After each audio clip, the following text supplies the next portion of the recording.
and Melody Stone didn't always know adoption was for them, but after a couple of miscarriages and a lot of prayer, they felt called to help and also fill that hole. Here to share their story, please welcome Samuel and Melody to the show, along with Car Taylor from Pathways for Little Feet, which is an organization that helps adoptive families.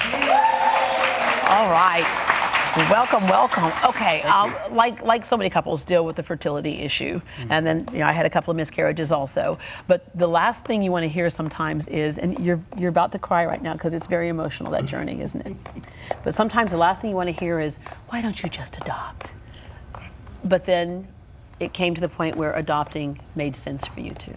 Yeah, it did. It was very painful going through miscarriages, and so God called us to adopt. He put in our hearts the desire and like a deposit of His own heart into our hearts for the fatherless and for orphans. And we actually thought that we would adopt someday, but we thought that might be further down the road.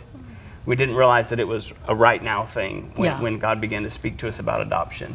And we actually were surprised when God's will was for us to adopt a 2.5-year-old and not an infant. Yeah, right. So that was a surprise as well. A lot of times people in our minds, we were thinking baby. But in God's mind and heart, a lot of people also think baby that looks like them. That's it. Right? Exactly. And instead, you got this 2.5-year-old little African-American boy right here. It's amazing. And as you were saying in the commercial break, it's been the biggest blessing and the greatest joy so far.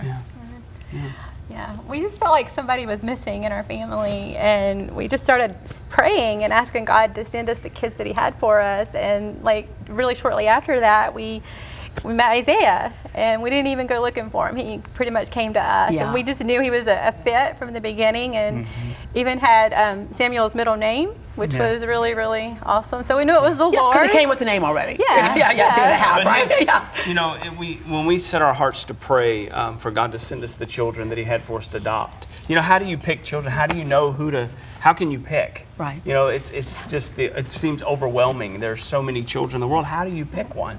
So we really just committed it to prayer and asked God to send us the children that He had for us to adopt. Yeah. And not long after that, the way it all happened was, God spoke the same thing to Melody. I had an encounter in the prayer center one day where God really spoke to my heart, and I said, yes, Lord, if this is your will for us, I say yes. I told Melody a little bit about it, and then she one day had an experience where she realized that someone was missing. She was out jogging one morning, and there was an empty carrier on the back of a bicycle, and she called me and she says, you're not going to believe this, somebody's missing. I feel like we're supposed to adopt. And that was our answer, that God was speaking to us about the same thing. There are so many issues right now across the country dealing with race. And I think this is one of those things that helps us to fix that eventually. And that is that you see not somebody of a different color, you see a child who needs your love. Absolutely. You bet. Absolutely. When people say, hey, we would like to adopt, then that's a whole nother process for a lot of folks. And I think a lot of people are scared of the process. So, Kerr, tell us about Pathways to Little Feet and how you make that process easier. When people walk in, how they can have a million questions and you can get an answer for them. Right. Well, my wife and I had a similar experience as the Stones, and we adopted our child. And we discovered that there are 18 million children out there, orphans, who need a home. And so we came back and started spreading that word in Houston, and Houston just wrapped their arms around us, and we created Pathways for Little Feet, which is like a nonprofit bank that lends money to families like the Stones on an interest-free basis and allows them to make that adoption take place. It's financially difficult. And so we now have done over 400 children like Isaiah, who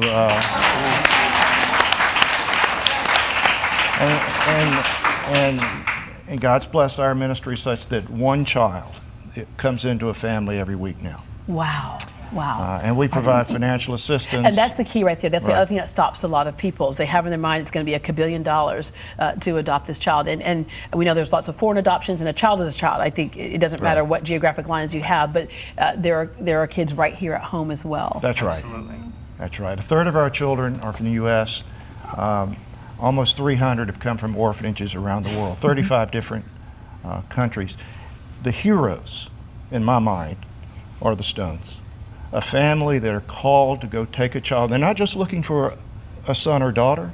They're looking to take a soul, a child, and turn his life or her life around 180 degrees. Yeah. There's nothing more powerful than for a child who's alone to have a mother and father suddenly come around them and change their life forever. And the thing that you got to be prepared for is that if you aren't insisting on a blonde-haired, blue-eyed child, then a baby, newborn, like you said, just popped out, come get it, right?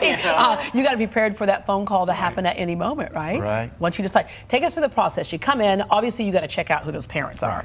We are like a bank, so we look into the background. We want to be sure that they are going to be able to take care of Isaiah in a loving way.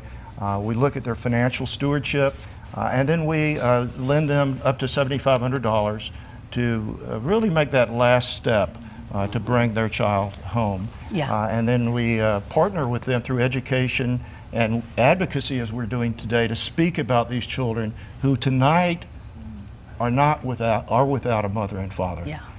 But they could be with one within the hour. All right, right. you have an upcoming event, because obviously this is expensive Right. to do.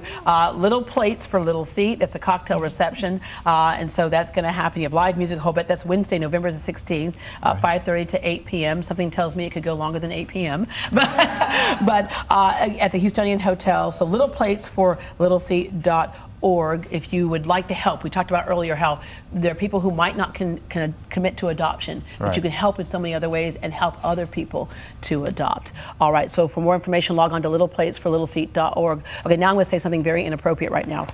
My son gave me such a tough time with homework last night. I'm wondering, can I do a trade-in program? Yeah, no, just joking, just joking, just joking. But thank you so much for what you do, and thank you all for raising this little one right here. Right, Isaiah? Yay!